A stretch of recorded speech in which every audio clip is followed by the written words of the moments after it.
राम राम राम राम राम राम राम राम राम नारायण नारायण। उदासीन वदासीनो गुणैर्यो न विचाल्यते गुणावशान्त इत्येव यो तिष्ठति नेङ्गते।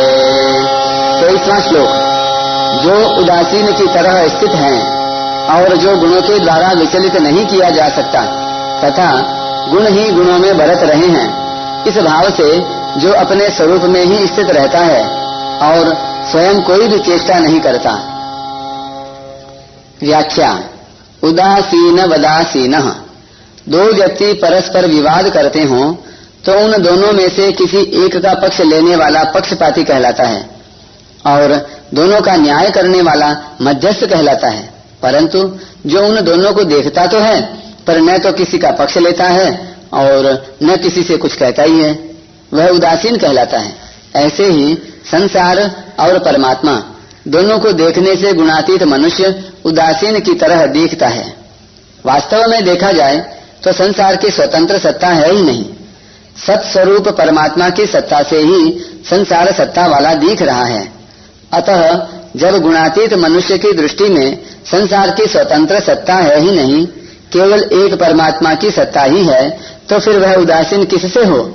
परंतु जिनकी दृष्टि में संसार और परमात्मा की सत्ता है, ऐसे लोगों की दृष्टि में वह गुणातीत मनुष्य उदासीन की तरह दिखता है। गुणैर्यो न विचाल्यते।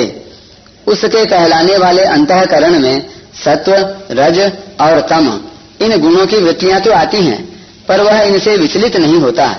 तात्पर्य है कि जैसे अपने सिवाय दूसरों के अंतःकरण में गुणों की वृत्तियां आने पर अपने में कुछ भी फर्क नहीं पड़ता, ऐसे ही उसके कहलाने वाले अंतःकरण में गुणों की वृत्तियां आने पर उसमें कुछ भी फर्क नहीं पड़ता।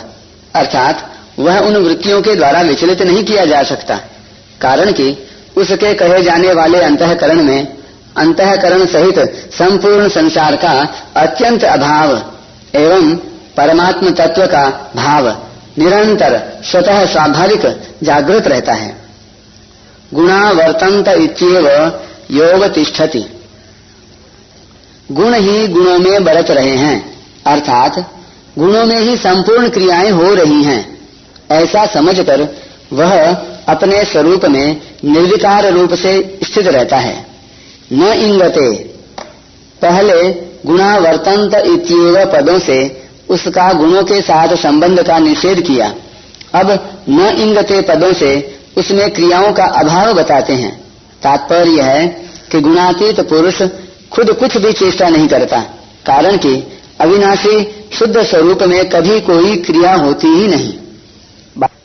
22वें और 23वें इन दो श्लोकों में भगवान ने गुणातीत महापुरुष की तटस्थता निर्लिप्तता का वर्णन किया है। परिशिष्ट भाव। न विचाल्यते, अवतिष्ठति और नेंगते, ये तीनों पद वास्तव में एक ही अर्थ रखते हैं।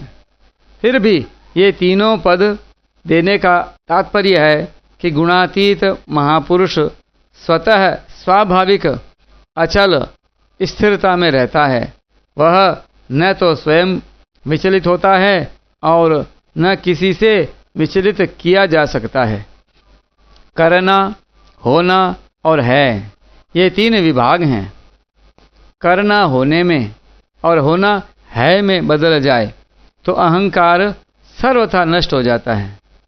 जिसके अंतःकरण में क्रिया और पदार्थ का महत्व है, ऐसा असाधक संसारी मनुष्य मानता है कि मैं क्रिया कर रहा हूँ। अहंकार विमूढ़ात्मा कर्ता हमेति मन्यते। जो कर्ता बनता है उसको भोक्ता बनना ही पड़ता है। जिसमें विवेक की प्रधानता है, ऐसा साधक अनुभव करता है कि क्रिया हो रही है। गुणा गुणेषु वर्तन्ते, अर्थात मैं कुछ भी नहीं करता हूँ।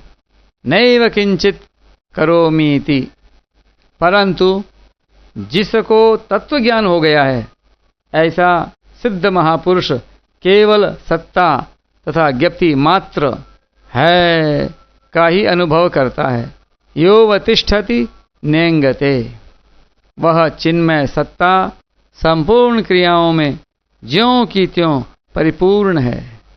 क्रियाओं का तो अंत हो जाता है, पर चिन्मय सत्ता ज्यों की त्यों रहती है। महापुरुष की दृष्टि क्रियाओं पर न रहकर स्वतः एकमात्र चिन्मय सत्ता है पर ही रहती है।